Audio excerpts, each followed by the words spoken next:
പ്രധാനമന്ത്രി അടുത്ത ശനിയാഴ്ച ദുരന്ത മേഖല സന്ദർശിക്കും.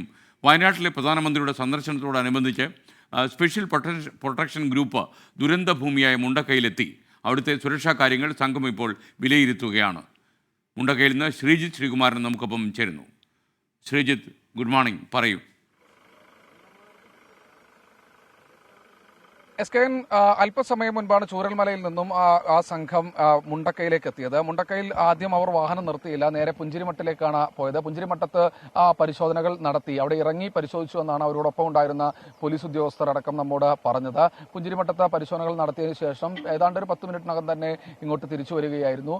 ഈ പുഞ്ചിരിമട്ടത്തെ പരിശോധനയിൽ ഏതെങ്കിലും തരത്തിൽ അവിടെയൊക്കെ മാവോയിസ്റ്റ് ഭീഷണികളൊക്കെ ഉള്ള മേഖലയാണ്. സ്വാഭാവികമായി അത്തരത്തിലുള്ള ഏതെങ്കിലും തരത്തിൽ മാവോയിസ്റ്റ് സാന്നിധ്യമൊക്കെ മുൻകാലങ്ങളിൽ ഉണ്ടായിരുന്നു.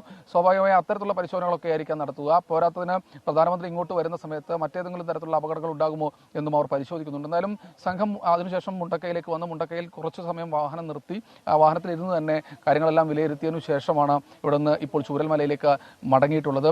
ഇനിയും ആ മേഖലയിൽ ചെന്ന് കൺട്രോൾ റൂമിലോ അല്ലെങ്കിൽ കളക്ടറേറ്റിലോ ചെന്ന് SP-യുമായി കൂടിക്കാഴ്ച നടത്തുമെന്നാണ് നമ്മൾ മനസ്സിലാക്കുന്നത്. എന്തായാലും സംഘം ഇവിടുന്ന് മടങ്ങിയിട്ടുണ്ട്. പ്രധാനമന്ത്രിയുടെ വരവിന് വേണ്ടിയുള്ള ഒരു കളമൊരുക്കാൻ വേണ്ടിയാണ് അത് ഇപ്പോൾ SPG ഇവിടെ എത്തിയിരിക്കുന്നത്. സുരക്ഷാ കാര്യങ്ങളെല്ലാം പരിശോധിച്ച് SPG മടങ്ങിയിട്ടുണ്ട്. SKN.